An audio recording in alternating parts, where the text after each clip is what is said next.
Assalamualaikum pemirsa, ketemu lagi dengan channel Janda Mengamuk. Pemirsa, ayo kita dengerin ceramah ini bagus sekali tentang azab kubur. Sungguh mengerikan ya pemirsa. Dirayu tidak mau, harus bongkar, bukan? Terpaksa lah si penggali kubur tadi mengorek kuburnya tadi, tangan tadi. Nah, ketika dikorek selesai, itu kan pakai apa namanya? Papan. Dilihat papan dan gosong. Dibuka, api menyala. Yang protes tadi terpaksa Pak tutup lagi. Nggak jadi kami protes. Terakhir dia bawa jenazah tadi ke lubang yang kedua. Ini terjadi Jakarta Bapak dan Ibu. Ini kalau nggak percaya siksa kubur ini buktinya Allah tunjukkan. Baru berapa menit selesai dikuburkan, baru dikorek lagi, sudah hangus ini papan, terbakar jasad di dalam. Inilah Bapak dan Ibu. Nah, tentu saja kita sebagai umat yang beriman, kita meyakini ini ada siksa kubur dan kita disuruh oleh Allah untuk berdoa, ya Allah, lindungi kami dari azab kubur. Nah, sekarang jadi pertanyaan, apa usaha kita agar kita tidak kena yang namanya siksa kubur? Seorang ulama yang bernama Abu Hasan Samarkandi di dalam kitabnya menjelaskan pada film, barang siapa yang ingin selamat dari siksa kubur, maka lazimkanlah 4 hal, tinggalkan 4 hal. Yang pertama, Bapak dan Ibu, agar kita selamat dari siksa kubur, jaga sholat yang 5 waktu. Gak ada tawar-menawar lagi. Kenapa kata Rasulullah? Sholat merupakan kunci pintu masuk ke dalam. Nah, kalau kuncinya aja nggak pas, lubang apa itu, gerigi-gerigingan, ya nggak bisa terbuka. Alasan apa? Ini kadang-kadang nggak orang sini pak orang sana. Subuh kesiangan, zuhur masih di kerjaan nggak sempat, asar masih di perjalanan, maghrib kebetulan sampai rumah, sehingga Pak bisa ke masjid, isya ketiduran meneh. 5 waktu hanya bisa dijaga berapa? Hanya sekali. Padahal Pak Bu, orang tua kita dulu pernah mengingatkan, nah, sholat ne iso ojola. Ngerti Pak bahasa Jawa? Sholat kalau bisa jangan dilambat-lambatin. Ini sholat subuh jam 10. Sholat apa Bu? Sholat duha. Neklah, orangmu bakal melarat, hidupmu bakal susah, bukan harta banyak, nggak banyak, rumah bertingkat, istri cantik memikat, mobil sampai 4. Apakah Bapak susah? Kenapa? Hablumillah terputus. Neklah, orangmu bakal melarat. Pas sekarang ketika mau meninggal dunia, orang iso ngucap 2 kalimat syahadat, nggak bisa ngucap Pak 2 kalimat syahadat. Kalau di TV enak dia la ilaha illallah, ini nggak mau enak banget itu di TV. Kenyataannya saya pernah lihat Pak, saya kira itu kemasukan mau dimasuk, saya dipanggil kan, 4 orang megang, nggak kuat, tenaganya kuat kali, meronta-ronta. Kemudian itu alat yang untuk si jantung itu hilang, meninggal rupanya. Ternyata ruh itu keluar dari jasad tadi persis Pak Bu, seperti ayam dipotong kejang-kejang, sakit. Kata Rasulullah, ketika ruh keluar dari jasad paling ringan seperti kambing dikulit.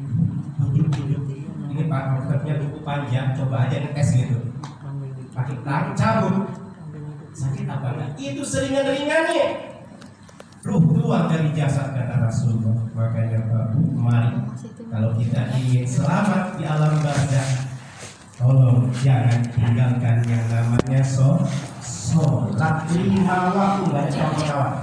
Yang kedua Bapak dan Ibu, amalan yang akan kita selamat dari siksa kubur, perbanyaklah bersedekah. Sini jangan cender.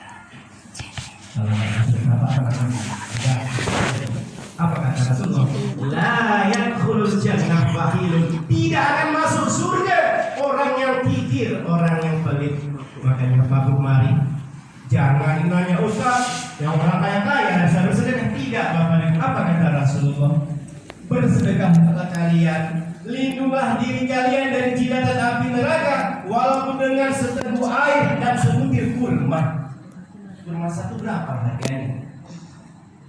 Gak sampai 5.000 kan? Satu butir kurma, seteguk air. Artinya apa? Berapapun kita sedekahkan ada nilainya di sisi Allah, dan inilah bakal akan melindungi kita dari jilatan api neraka dan ajab.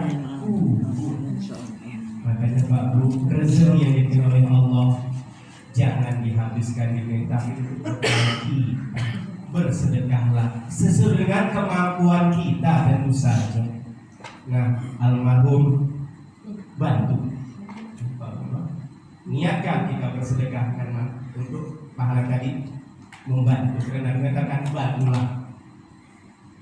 Rasul yang sama kita itu saudara sedang uji di alam barzah, bantulah dengan doa dan sedekah. Doa keluarganya dan sedekahkan atas nama beliau. Insya Allah kita yang bisa bantu itu sedekah. Nah, kita yang masih hidup juga ya bekal kita juga bersedekah, bantu untuk diri kita dan bantu untuk keluarga kita. Yang kedua, yang ketiga Bapak dan Ibu, amalan agar kita selamat dari sisi kubur yang ketiga adalah perbanyak membaca Al-Quran. Ini katakanlah Pak Bu, ya zaman dulu kita lihat ketika listrik belum masuk, yang rumah habis maghrib terdengar itu dulu Pak Bu ya, orang membaca Al-Quran. Setelah datang listrik masuk desa, TV banyak berhamburan, hanya terdengar di masjid itu mau maghrib, terdengar di kaset pula yang baca, bukan orang.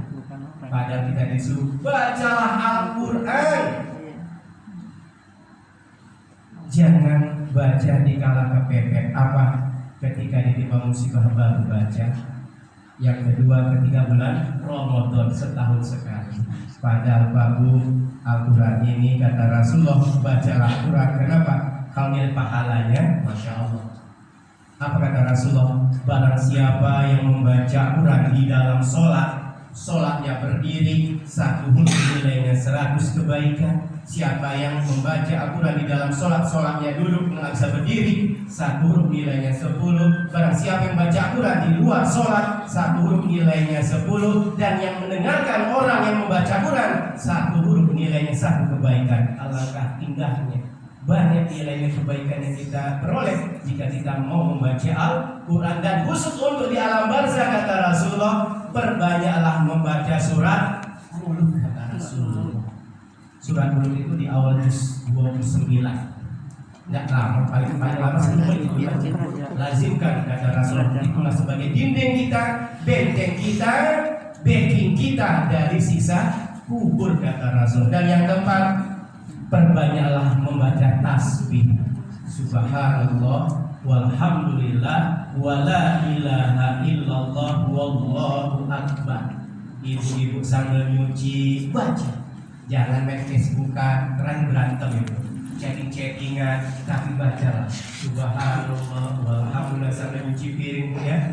Nah, jangan sambil nyuci merepet, nyesel aku kawin sama Mas Bapak, Bapak masih di sana. Kenapa? Dulu katanya kerja di bank, tak tahunya di bank, katanya kan minyak semuanya pakai, payah menghilangkannya.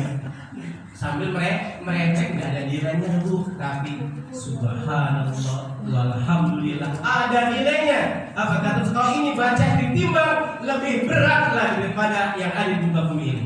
Timbangan nilai kebajikan daripada membaca subhanallah walhamdulillah wala ilaha illallah wallahu akbar. Lazimkanlah itu Bapak dan Ibu. Ini kata ulama tadi yang harus kita lazimkan, kita jaga. Pertama, jaga sholat 5 waktu. Yang kedua, bersedekah. Yang ketiga, baca Quran. Yang keempat, bertasbih. Dan 4 hal lagi yang harus kita tinggalkan, jangan kita lakukan. Yang pertama, dusta. Jangan bohong. Ini Pak, ini sekarang ini bisa dapat pahala saja dosa. Halo Pak, di mana? Oh, OTW. Mati itu. Oh, betul kan? OTW, on the way, mesti di jalan. Tak tahu yang mesti di tidur nih. Bohong. Kalau kita suka bohong, biasanya Pak Bu, dia nggak percaya sama orang lain. Kenapa? Disangkanya orang bohong juga kayak dia. Betul kan? Ini suka bohong dia. Yang kedua, apabila kita suka bohong, nanti penghuni langit memberikan tinggal sama kita si bohong. Hati-hati. Kenapa? Suka bohong. Tapi ada juga bohong kebanyakan ada, tapi lain ceritanya ya. Sama istri, Bu, Bapak. Kalau si istri masak nggak enak, jangan jujur. Enak mas, oh enak kali. Mana aja makanan ini seenak ini, kecuali istri yang buat. Kalau jujur, habis itu. Apanya? Dicapai sama istri. Kurang ajar gue. Artinya apa? Itu lain cerita. Tapi ini bohong tadi ini, tolong jangan dilazimkan. Kenapa? Nanti kita dicap oleh penghuni langit. Kita si bohong. Satu. Yang kedua, adu domba. Gara-gara ucapan kita suami istri bertengkar, gara-gara ucapan kita dua keluarga gontok-gontokan, jadi kelompok. Minum. Ini kejadian Bapak dan Ibu di masa lalu. Ini suami istri nggak punya anak, jadi dia beli budak, zaman udah budak istilahnya, untuk Pak Bu kerja di rumahnya. Kata si yang jual budak, Pak Bu, ini budak bagus, orangnya cuma satu. Jeleknya apa itu? Dia suka adu domba. Alah, wong di rumah langsung bertiga aja kok. Sepilih si bapak sama si budak. Dibelilah si budak tadi. Hari pertama, kedua, ketiga aman. Hari keempat si budak tadi beraksi. Pertama datang sama si nyonya. Nyonya, ada apa? Nyonya udah dengar. Dengar apa? Bapak, kenapa bapak? Bapak mau nikah lagi. Oh, mau nikah lagi? Iya. Tapi gampang lu nyonya. Apa? Kalau nyonya nggak mau suami nyonya kawin lagi, gampang. Apa itu? Nanti malam ketika tuan tidur, itu jenggotnya dicukur. Lalu kasih sama saya. Oke lah. Udah, pagi tadi ketemu sama si nyonya. Siang ngasih makan dua makanan ke buku. Pak, tuan apa? Dengar kabar nyonya. Kabar apa? Nyonya selingkuh. Nanti malam tuan mau dibunuh supaya nyonya bisa kawin lagi. Hah? Kalau nggak percaya, tuan nanti malam siap makan, tuan cepat tidur. Habis itu tuan pura-pura tidur aja, tapi ketiduran nanti tuan dibunuh. Iya juga ya. Nah, malam ketika selesai makan, si tuan rumah pun majikan tidur masuk kamar duluan. Pura-pura tidur. Si nyonya tadi bantu sama apa tadi pemuda tadi kerja di dapur selesai, dia pun masuk kamar, ditengok suaminya tidur, diambil laci, dibuka laci, ambil pisau, jempol. Tengok, kata budak tuh, pelan-pelan namanya sudah jangan terbangun suaminya, pelan-pelan sambil megang pisau cukur naik ke atas tempat tidur.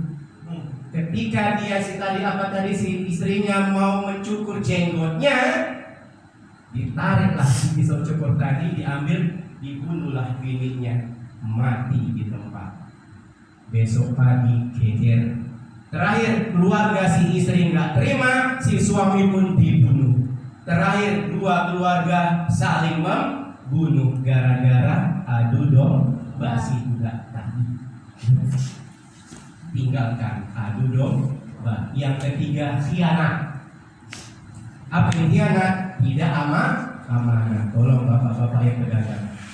Kalau sekilo berapa? Ya 10 on. Jangan dikurangi. Khianat itu namanya. Ini kejadian di masa sahabat Rasulullah. Ada kelompok haji pulang dari haji, tengah jalan salah satu anggotanya meninggal dunia. Jadi sama kepala rombongan bagi tugas. Kamu ke kuburan, kamu mandi kami sebentar. Oke.